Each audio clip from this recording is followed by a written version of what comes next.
Enlightened World Network. And today's topic is healing crisis.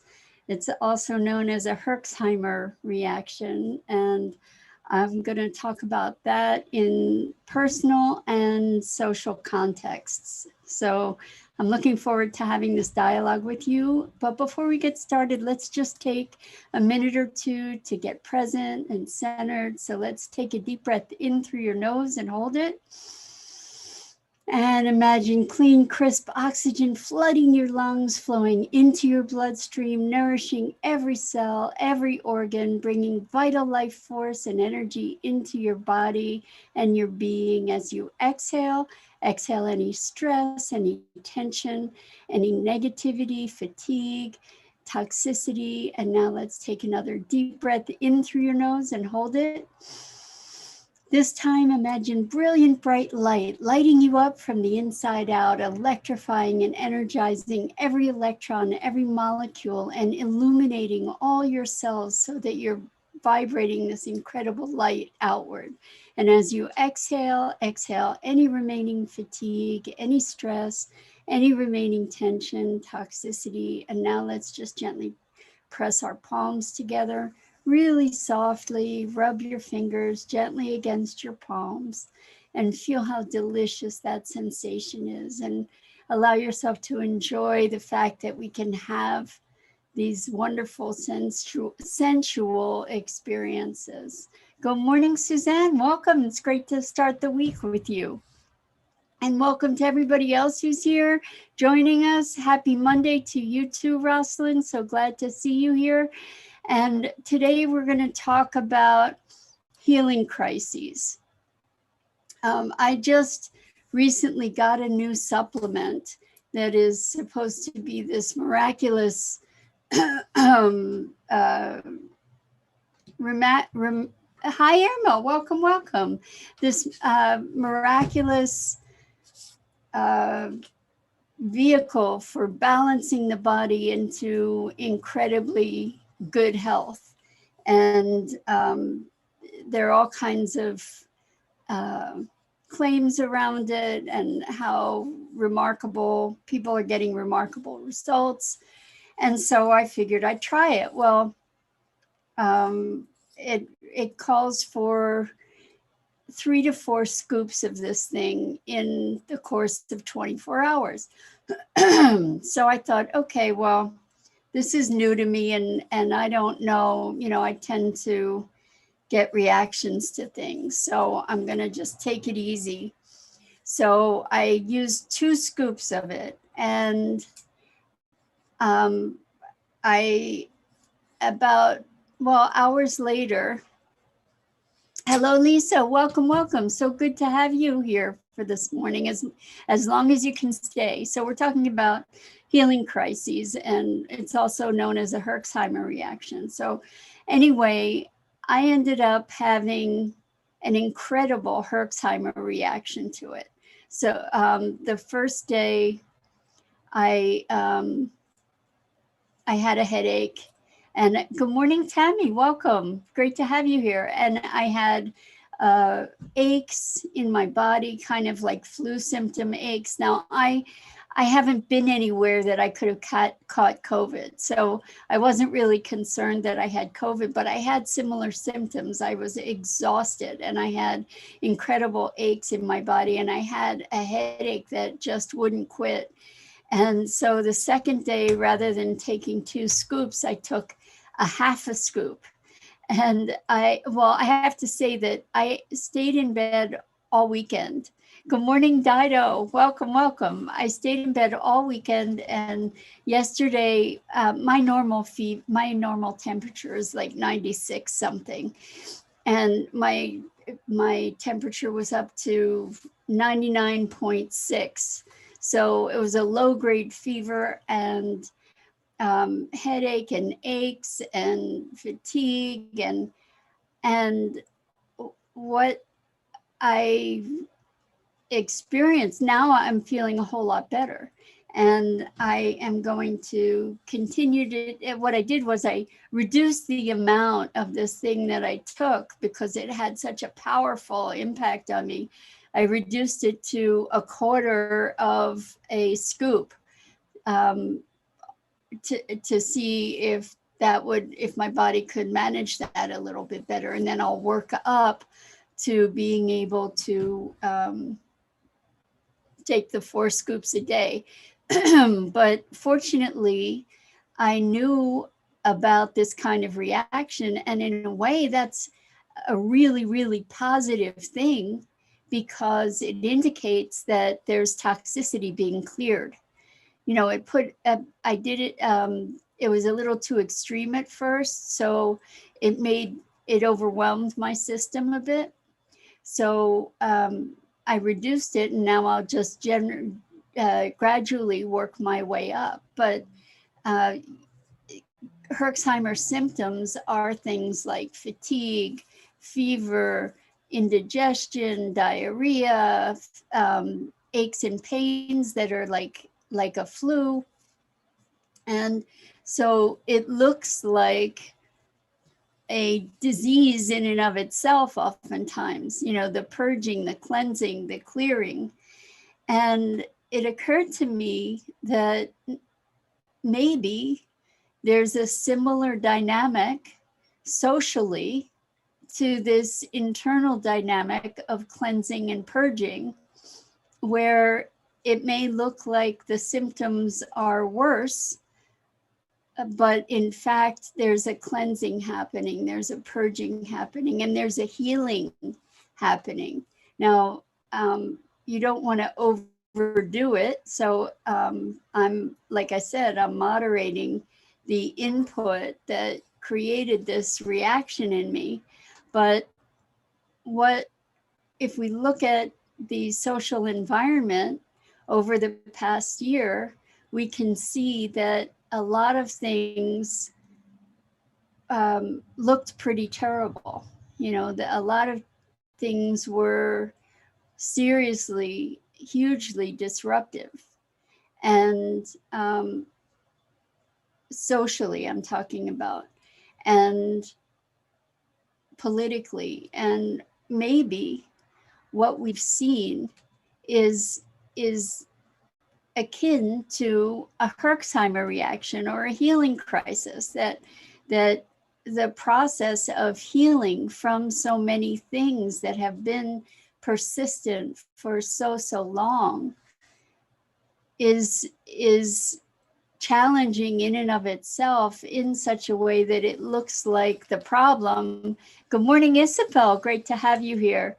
It looks like the problem rather than the cleansing, the clearing. And in some ways, it's exposing the problem, right? And I think it's really interesting to notice this dynamic of how we heal. So as dis-ease presences itself in our body, it deepens and deepens and deepens. And good morning, Christina. Welcome. Great to have you here. We're talking about healing crises and Herxheimer reactions and how they apply perhaps to our social environment as well as our personal environment. I find it really interesting. Hello, Robert, welcome. We're talking about healing crises and Herxheimer reactions, personally and publicly, or socially.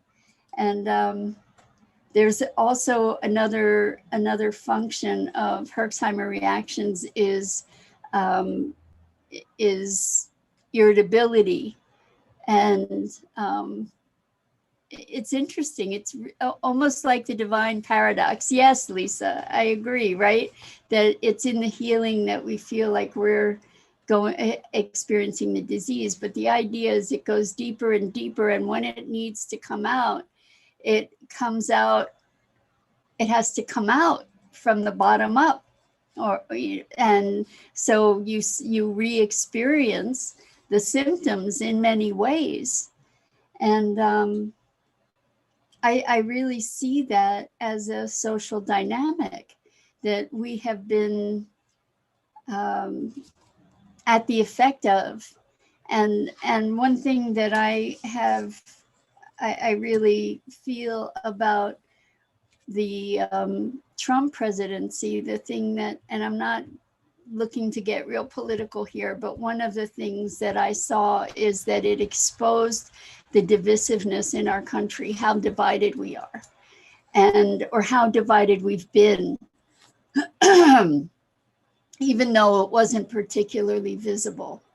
And so I think it put a spotlight on that. And now we get an opportunity to be healing the divisions and finding ways to come together and address issues that have become visible that may not otherwise have been so undeniable.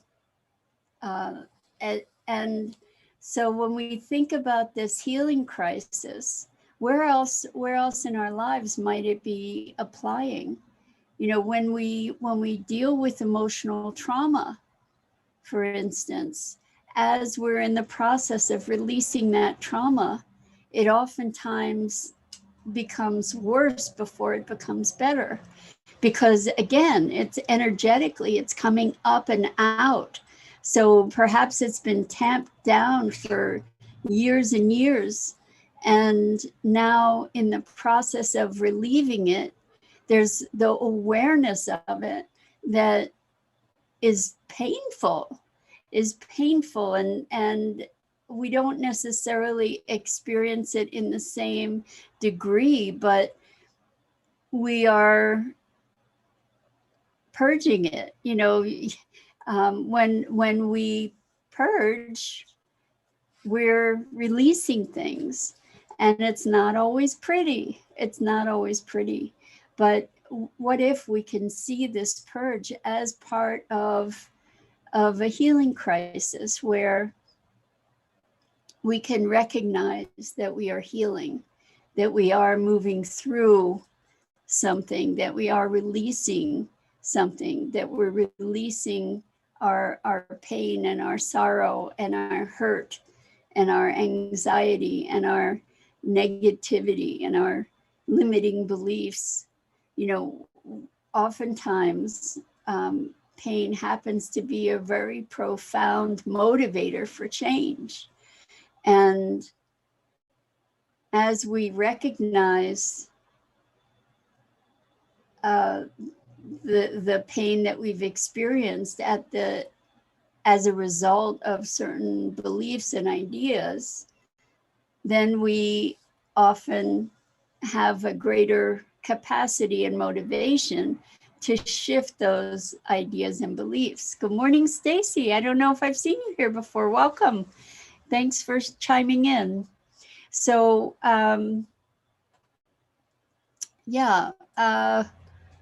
this whole idea of the healing process and what that looks like. They say that a fever is an important thing because it helps to burn off toxins, that we don't necessarily want to be suppressing a fever. And by suppressing the fever, we often end up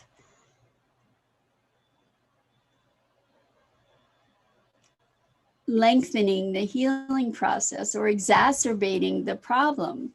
So Lisa says, you're so right. Been healing trauma through recognizing life lessons, and it's exposing experiences that I must see in a different way. And it's disruptive to the system and draining until it relieves and we shift the beliefs. Exactly, Lisa, thank you for speaking that so articulately. So healing trauma, even if we view trauma as a energetic experience, what happens is there's so much energy compressed around that experience, or those experiences, plural, that releasing it can be tremendously exhausting and disorienting. as you said, disruptive to the system. It can be very disruptive and disorienting, because what we're doing is shifting our foundational frequency, really. And so in the core connection work that I do with my clients, it's a process that I've developed over more than 30 years. And it's the most powerful, reliably powerful transformational technique that I've discovered. And it's because it's so powerful because it's guided by your own intelligence, your own knowing of how your psyche works, but not consciously, other than consciously, but it's guided by you.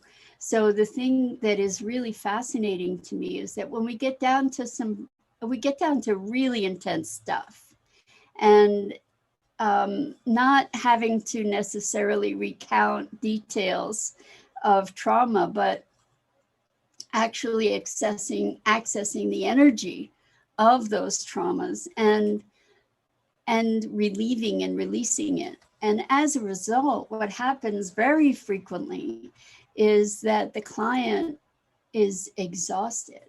You know, I have oftentimes had people just take a nap. I had one client who would fall asleep during sessions, and at least it looked like falling asleep, but I think that they were still actively processing. But yeah, so why do we get exhausted? We get exhausted because things are changing. The way that we're wired is shifting, and our brain and our body and our being needs the opportunity to recalibrate and readjust to the new configuration, so to speak. And in a way that, you know, if we think about physical healing, Herxheimer reaction is very much that same kind of thing, is purging, is shifting, is releasing in a physical way. I have twice, speaking of releasing energy in a physical way, I have twice had clients actually throw up after sessions. They were moving so much energy, and it was such a radical shift that their body just needed to physically purge as well. So it's remarkable that we have these capacities to transform our being and our energy. And Lisa says, would love to have more information on your work. Thank you, Lisa. I invite you, anybody who's interested in the core connection work, please go check out my website at yourcoreconnection.com. And if you're interested in the work, please let me know. I have a cohort that started on the beginning of February, but I have made, it's a 3-month program, so February, March, April, but I have made concessions for a couple people who were unable to start in the beginning of February. They're going to start March. It'll be March, April, May. And so in other words, there's still a chance to get into this cohort. And one of the incentives maybe to get into this cohort is that I'm going to, in June, start teaching how to do this core connection work for the very first time. And the criteria for being able to participate in that course is to have done at least one segment, one cohort of the core connection work. So if anybody out there is interested, it's really amazingly powerful work. And I can say that without it being about ego, because I'm not the one that is so brilliant in making it work. You are, because it's working with your own awareness. So I invite you to check out the website. If you're interested, reach out to me, and we can talk about details, and there's still a chance to get involved in it. So thank you, Dido, for posting the website link. Christina says, when I was doing massage therapy, I saw many physical reactions in a variety of ways to trauma release.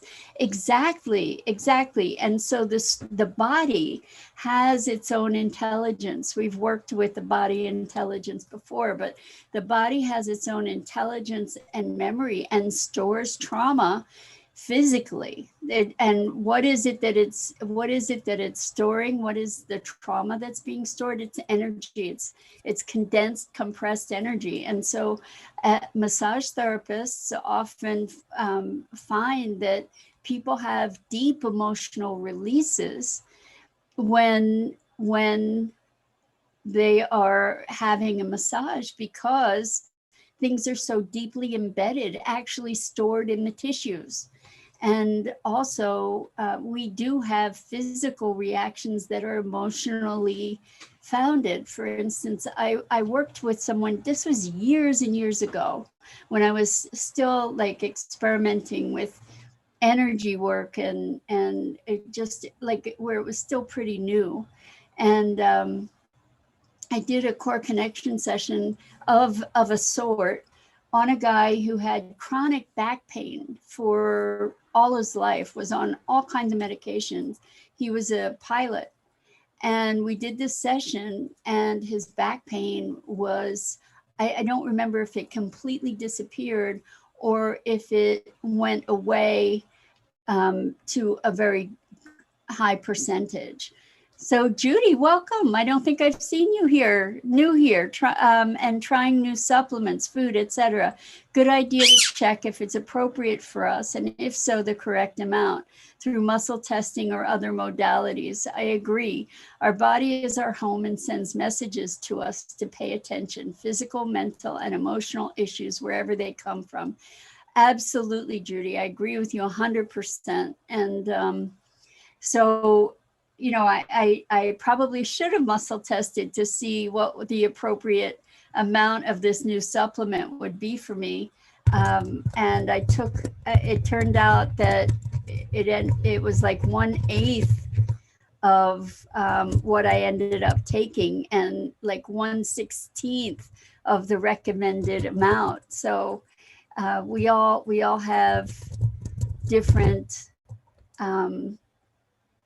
what's the word, different thresholds for different supplements. But what it confirmed for me is that my system was a lot more toxic than I imagined.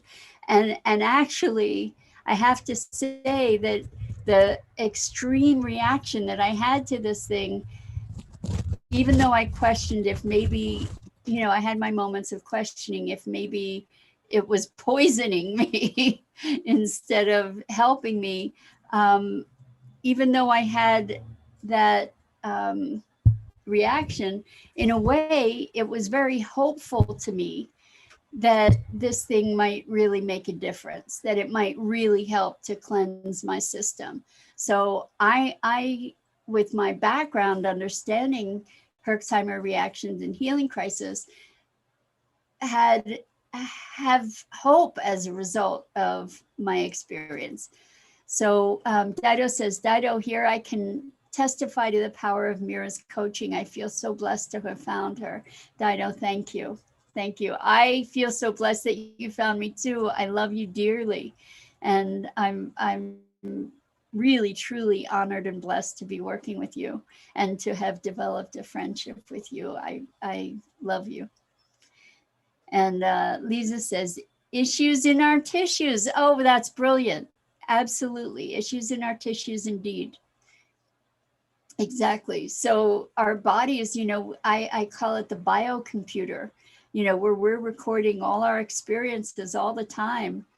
Irma says, same here. So Irma is also one of my treasured people in that I get to play with and dance with in the core connection work. And Irma, it's a blessing to have you in my life, and I love you dearly, and I'm so grateful to be working and growing and enjoying each other together. So thank you. Yeah, so sometimes things get worse before they get better. And I guess that's kind of the foundational message. Maggie's finding my head slippery today. Anyway, this is Maggie. For any of you who haven't met her previously, she's become the star of the show. And yeah, so this healing response, healing crisis, healing response, I think it helps us to weather the challenge. I think the context of healing response, healing reaction, helps us to weather some of the challenges of moving through our growth and our transformation and our physiological health process too. So I know that when we go on a detox diet, for example, or a detox protocol, what can happen is you get all these symptoms that I was just talking about. You get headaches, you get nausea, you get gas, you get diarrhea, you get aches and pains that feel like the flu. For me, my lower back was just really fluey, achy, painful. My jaw, it felt like I had a vice on my jaw. And all of this stuff, like I said, to me, in the context of a new protocol or healing, was very, ultimately very hopeful. That, oh, wow, this is something that really is going to make a difference. Because I've known that, you know, my body wasn't in balance. I've known that I had stuff going on that other things weren't really touching. And so to see this kind of reaction was very heartening for me, I have to say. So Rosalind says, have you heard of the Rife machine? I have. And in fact, I have a couple energy devices that are really high level energy devices that also incorporate Rife frequencies. So Rosalind says, Dr. Rife believed if he could find the frequency of disease-causing microorganisms, they could be destroyed using the same frequency emitted by the machine. So I don't know if it was exactly the same frequency, but it was the frequency that would cancel. I think, I'm pretty sure, Rosalind, that frequency that would cancel that the frequency of the element or of the disease-causing microorganisms or bacteria or whatever. So it's really interesting because it's kind of woo-woo science if you want to believe the mainstream. But the thing is that there are all kinds of studies that were done with it, maybe not FDA kinds of studies, but studies that, in fact, believe it or not, this was so fascinating to me, Rife frequencies were used and I believe are still used a lot in Lancaster County, which is Amish country in Pennsylvania. And they use the frequencies on their land, and there were papers written about this that I read, to mitigate pests and to help keep their crops healthy. So Christina says, I have a couple energy machines as well. I'm not at all surprised, Christina. So yeah, pretty amazing. And Rosalind says resonance frequency. That's really what it's all about. And when we talk about manifesting, we're really talking about resonance frequency too. So yeah, Maggie's agreeing. Yeah. Are you agreeing? Do you shake your head? Yeah. So Rosalind says, replying to Christina. Christina, I would love to learn more about it. So one device that I have is called the Indigo, and another one is called the Amp Coil. And the Indigo is supposedly developed from science that was, it's called quantum biofeedback, that would address the health of astronauts when they were off planet, and to do it through frequency medicine. And the quantum the amp coil is was developed from folks that were very, very much involved with, originally the device was called the Skio, and then it became the Indigo. But the amp coil was developed by people who were using the Indigo, and particularly for Lyme, they were finding that there were limitations to what the Indigo was able to accomplish for results. And so they created this new device that uses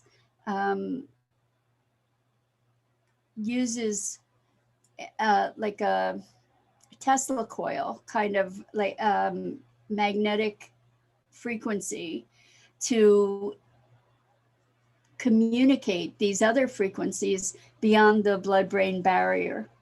So very, very interesting. And lots of folks who have had Lyme have had really good results with the amp coil. You can find out about the amp coil on, I believe it's ampcoil.com. And so Robert says, interesting. I know that frequency and vibration can do miracles. Exactly. Maggie is cute. She's getting a little rambunctious now. I am her favorite chew toy. So yeah. Hi, Pat. Welcome. So good to have you here. Electromagnetic frequency. Yes, EMF. Thank you. Thank you, Robert. Well, so go check out the amp coil. I think you'll find it really interesting. I'd like the resonance frequency for procrastination, Rosalind says. That's funny. That's really funny. And I'll bet there is one too. I wonder if you go look at Rife frequencies and see if there's something for procrastination. There might be, because their emotions have different frequencies. So you might find that somebody came up with something like that. There are frequencies for love, and it would be really interesting to see if the frequency for love would create a result with water the way that Emoto's experiments created with the water crystals. Thank you, Dido, for the Amp Coil website. Yeah, very, very interesting things with frequency.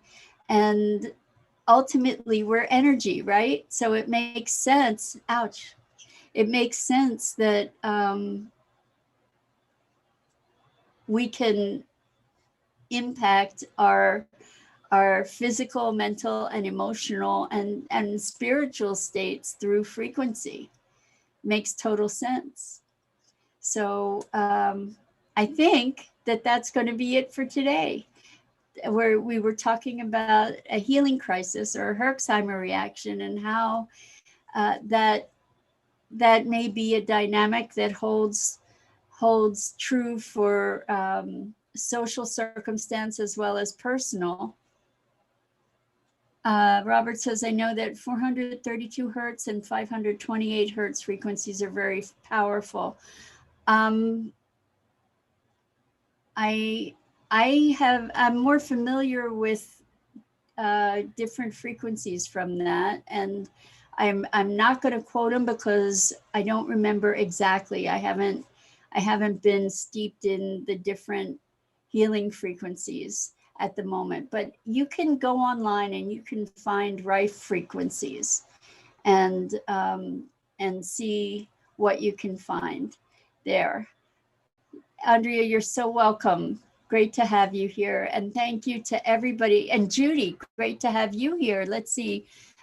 Lloyd Mira Energy Balancing by Numbers is an excellent resource for healing with numbers and frequencies. I love that you said that because numbers do have frequencies as well. I mean, it's all frequency when it comes down to it. It's just being able to be sensitive enough to those frequencies to receive their benefits, right? So on that, I want to say thank you to everybody for joining us today. And it's always a pleasure. I really deeply appreciate you. So Lisa says, thank you so much for speaking thoroughly on frequencies and healing. Needed to hear and understand the process in a different way. That's awesome, Lisa. It was wonderful to have you join us. And again, I want to say thank you all. I'm Mira Rubin. This is the Core Connection. I go live each weekday morning at 9 a.m. Eastern on the Enlightened World Network Facebook page. Please check out all the other awesome programming on Enlightened World Network. Join the community, get comfy and familiar, and I hope to see you here again soon. And enjoy.